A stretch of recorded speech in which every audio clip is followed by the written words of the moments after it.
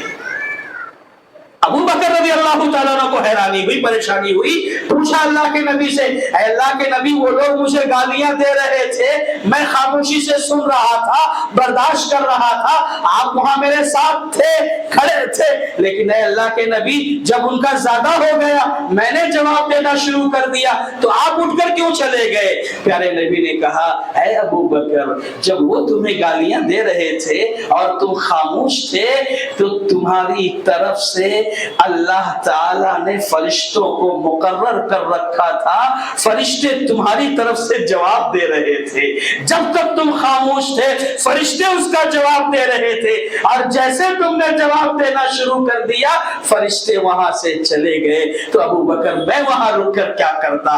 میرے بھائیوں یاد رکھو اگر کوئی آپ کے شان میں گستاخی کرے، آپ دین کی خدمت کر رہے ہو، آپ پر الزام لگے، آپ کو گالیاں دی جائے، واللہ برداشت کر لینا، صبر کر لینا، اللہ تعالیٰ دفاع کرے گا تمہارا، اللہ فرشتوں کو کھڑا کرے گا، فرشتے تمہاری طرف سے اس کو گالیاں دیں گے یا جو بھی کہنا ہے، اعوذ باللہ فرشتے گالی تو نہیں دیتے لیکن جو بھی دفاع کرنا ہے فرشتے کہیں گے، دفاع کریں گے، اور آپ سے بڑھ کر ہوگا نا وہ، تو اس لیے برداشت کر لینا۔ میرے بھائیوں ہوتا کیا ہے جانتے ہیں، سماج و معاشرے میں یہ چیزیں ایسی ہیں میرے بھائیوں کہ ہم سماج و معاشرے میں رہ کر کے ان چیزوں کو دیکھ رہے ہیں، اور میں خود بتاؤں آپ کو تقریباً ملک کا ہم دورہ کرتے ہیں، ہر جگہ ہماری مسجدوں میں، جمعیتوں میں، جماعتوں میں، اداروں میں، ہر جگہ ایسی چیزیں کہیں نہ کہیں پائی جاتی ہے۔ دکھ ہوتا ہے کہ یہ اللہ والے لوگ ہیں، یہ صحیح العقیدہ لوگ ہیں، یہ دین کی خدمت کرنے والے لوگ ہیں، یہ لوگ بھی اگر آپس میں ٹکرائیں گے، یہ لوگ بھی اگر ایک دوسرے کو برداشت نہیں کریں گے تو دنیا والوں کو حق کا پیغام کیسے پہنچے گا؟ کیسے دنیا والے حق توحید کی صداقت کو تسلیم کریں گے؟ دکھ ہوتا ہے یہ حالات جب دیکھتے ہیں، تو اس لیے باتیں میں آج بڑے درد کے ساتھ آپ کے سامنے رکھ رہا ہوں، یہ میرے لیے بھی نصیحت ہے، آپ سب کے لیے بھی ایک پیغام ہے۔ میرے بھائیوں جذبات کے بہاؤ میں بہہ کر، جذبات میں آ کر، غصے میں آ کر ہم کبھی کبھار ایسے قدم اٹھا لیتے ہیں جس سے نقصان ہمارا اپنا ہوتا ہے، ذاتی بھی ہوتا ہے، دینی نقصان بھی ہوتا ہے، ملی نقصان بھی ہوتا ہے، اور کیسے کیسے نقصان ہوتے ہیں دیکھیں میں آپ کو ایک دو مثالیں بھی دیتا ہوں۔ پیارے نبی محمد رسول اللہ صلی اللہ علیہ وسلم کے زمانے میں اسامہ بن زید رضی اللہ تعالیٰ عنہ فرماتے ہیں کہ ایک مرتبہ نبی صلی اللہ علیہ وسلم نے ہم لوگوں کو ایک جنگی مہم پر روانہ کیا، جنگی مہم پر بھیجا، تو ہم جاتے جاتے جوہینہ قبیلے کے پاس پہنچے، جنگی مہم تھی، ہمارے ہاتھوں میں تلوار تھی اور ہم سمجھ لیجئے میدان جنگ میں تھے، تو ہم جب جوہینہ قبیلے کے پاس پہنچے ایک شخص نظر آیا اور ہمارے ہاتھ میں تلوار تھی، ہم اس کی طرف آگے بڑھے، وہ شخص فوراً جب میں نے تلوار اٹھائی اس نے لا الہ الا اللہ پڑھ لیا، کلمہ پڑھ لیا، لیکن میں اسامہ بن زید کہتے ہیں میں نے جذبات میں آ کر وہ تلوار جو میں نے اٹھا لی تھی میں نے اس کے گردن پر مار دی، سر قلم کر دیا۔ پیارے نبی محمد رسول اللہ صلی اللہ علیہ وسلم کے پاس پہنچے، میں نے سارا واقعہ سنایا، اے اللہ کے نبی آج ایسا ایسا ہو گیا، اس نے کلمہ تو پڑھا لیکن میں نے تلوار چلا دی۔ اللہ کے نبی نے کہا اسامہ جب اس نے کلمہ پڑھ لیا تھا تو پھر تم نے تلوار کیوں چلا دی؟ اسامہ کہتے اللہ کے نبی وہ تلوار کے زور سے کلمہ پڑھا تھا، وہ ہمارے ڈر سے کلمہ پڑھا تھا، اس کے دل میں دل سے کلمہ نہیں پڑھا تھا۔ اللہ کے نبی صلی اللہ علیہ وسلم نے کہا اللہ شققت عن قلبی، کیا تم نے اس کے دل کو چیر کے دیکھا تھا؟ اس کے دل کو دیکھا تھا، حتی تعلم اقالها ام لا، دل کو چیر کے تم نے نے دیکھا تھا کہ اس نے کلمہ دل سے پڑھا ہے کہ نہیں پڑھا ہے. اللہ اکبر. نبی ناراض ہو گئے. اسامہ تم نے یہ کیا کر دیا؟ ایک شخص نے کلمہ پڑھ لیا اور تم جذبات میں آ کر، تیش میں آ کر تلوار اٹھا کر گردن مار دی اس کو. اس طرح نبی نے بار بار جملے دہرائے. اسامہ کہتے ہیں، اسامہ رضی اللہ تعالیٰ عنہ کہتے ہیں نبی نے یہ جملہ اتنی بار دہرایا کہ میں اپنے آپ میں کہنے لگا کاش اس واقعے کے بعد میں مسلمان ہوا ہوتا تو اچھا ہوتا. تو میرے بھائیوں، جذبات میں آ کر کبھی کبھار ایسے کام ہو جاتے ہیں، اس کے بعد ہمیں کافی افسوس ملنا پڑتا ہے. اور تو اور کبھی کبھار جذبات میں آ کر ہم نبی کی باتوں کو بھی ٹکرا دیتے ہیں. سلیمان بن سرد رضی اللہ تعالیٰ عنہ بیان فرماتے ہیں کہ ایک مرتبہ دو لوگ آپس میں لڑ رہے تھے، گالی گلوچ کر رہے تھے. دو شخص، اتنے میں ایک شخص بہت زیادہ غصے میں آ گیا، بہت زیادہ جذبات میں آ گیا، برداشت سے باہر ہو گیا اور اس کی سانسیں پھولنے لگی. اس طرح برداشت میں غصے میں آ گیا. پیارے نبی صلی اللہ علیہ وسلم نے دیکھا تو کہا میں ایک چیز جانتا ہوں، اگر وہ شخص یعنی اعوذ باللہ اگر پڑھ لے جائے تو اس کے غصے پر، جذبات پر وہ کنٹرول کر لے گا. صحابی گئے اس کے پاس اور کہا کہ نبی صلی اللہ علیہ وسلم نے یہ کہا ہے اگر تم یہ پڑھ لو تو تمہارے غصے پر تمہیں قابو آ جائے گا. تو کیا کہا؟ لست بمجنون. اس نے کہا میں پاگل نہیں ہوں. اللہ اکبر. ایسی بات کہہ دی، لست بمجنون، میں پاگل نہیں ہوں. یعنی نبی کی بتائی ہوئی بات کو بھی جذبات میں، غصے میں آ کر اس نے ٹکرا. یہ نقصان ہوتا ہے. اور آج ہمارے سماج و معاشرے میں دیکھ لیجئے، جب کسی گھر میں، خاندان میں، سماج و معاشرے میں آپس میں کبھی تو میں ہو جائے، بحث ہو جائے اور برداشت کرنے کی بات آئے تو اور زیادہ جذبات میں آ جاتے ہیں ہم لوگ. نہیں میرے بھائی، اس طرح سے معاشرہ نہیں چلے گا، اس طرح سے سماج نہیں چلے گا، اس طرح سے خاندان نہیں چلے گا، اس طرح سے گھر نہیں چلے گا. برداشت کرو، صبر کرو. اور تو اور میں ایک بات یہ بھی بتاتا چلوں کہ حالات کے تناظر میں کبھی کبھار ایسا ہوتا ہے کہ ہم مسلمان عوام تو عوام، بعض ہمارے خواص طبقے میں سے بھی ایسے بہت سارے لوگ ہوتے ہیں جو جذبات میں آ کر صبر نہیں کر پاتے، برداشت نہیں کر پاتے، غلط مشورے دے دیتے ہیں، غلط فیصلے لے لیتے ہیں اور اس کی وجہ سے ہمیں ملی، سماجی، معاشرتی، دینی مسائل کا سامنا کرنا پڑتا ہے. فائدہ کم ہوتا ہے، نقصان زیادہ ہوتا ہے.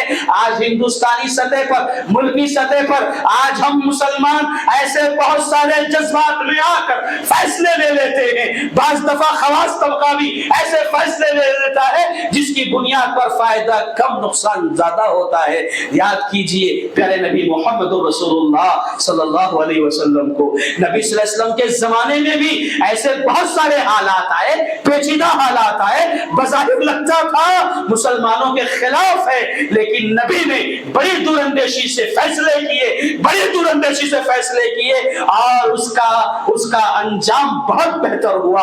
آپ کو معلوم ہے نا صلح حدیبیہ جو 6 ہجری میں ہوئی تھی.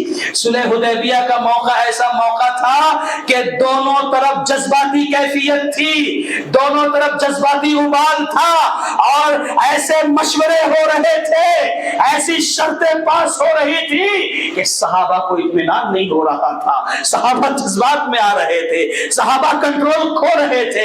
اللہ کے نبی نے فیصلہ سنا دیا، چلو ہم اس بار عمرہ نہیں کریں گے. سنے اللہ کے نبی نے مان لی، صحابہ کو برداشت نہیں ہو رہا ہے. اللہ کے نبی کہہ رہے ہیں کہ دیکھو اپنے سر کے بال نکال لو، اپنے جانور ذبح کر لو. نبی بار بار کہہ رہے. وہ صحابہ جو نبی کی ایک ایک بات پر جان نچھاور کرنے کے لیے تیار تھے، آج نبی کہہ رہے سر کے بال نکال لو، اپنے جانور ذبح کر لو. صحابہ جذبات میں ہیں، یہ فیصلہ ہو رہا ہے، یہ شرطیں طے ہو رہی ہے ہمارے خلاف. سب سمجھ میں نہیں آ رہا ہے، غصے میں ہیں صحابہ، جذبات میں ہیں صحابہ، پریشان ہیں صحابہ.